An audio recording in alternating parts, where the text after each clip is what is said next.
హల్లెలూయా. దేవుని నామానికి స్తోత్రాలు. ఈ యొక్క మాటలు వింటున్నటువంటి మీ అందరికీ కూడాను నా యొక్క ప్రేమపూర్వక వందనాలు తెలియజేస్తున్నాను. మరి ఈరోజు దేవుడు మనతోటి మాట్లాడుతున్నటువంటి మాట,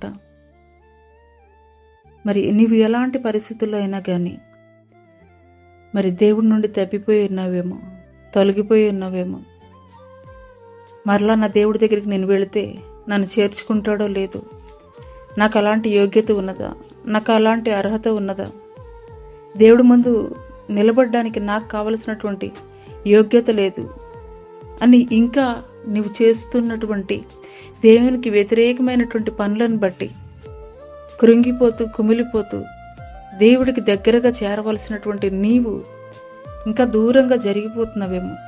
అందుకోసమే తప్పిపోయినటువంటి కుమారుడితోటి మరి తండ్రి ఎటు రీతిగా అక్కును చేర్చుకున్నాడో, దూరముగా ఉండంగానే పరిగెత్తుకుంటూ వచ్చి ఎటు రీతిగా మెడ మీద పడి ముద్దు పెట్టుకున్నాడో, మరి విందు చేయించాడో, ఉంగరం తొడిగించాడో, అదే రీతిగా మన యొక్క పరలోకపు తండ్రి కూడాను నీ కొరకు ఎదురు చూస్తున్నాడు.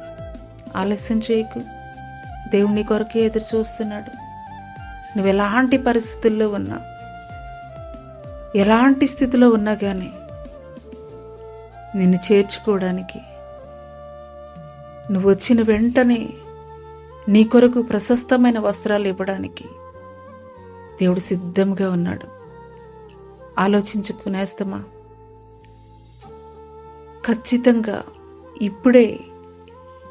ఇప్పుడే శ్రేష్టమైనటువంటి సమయం. దేవుని యొద్దకు రా.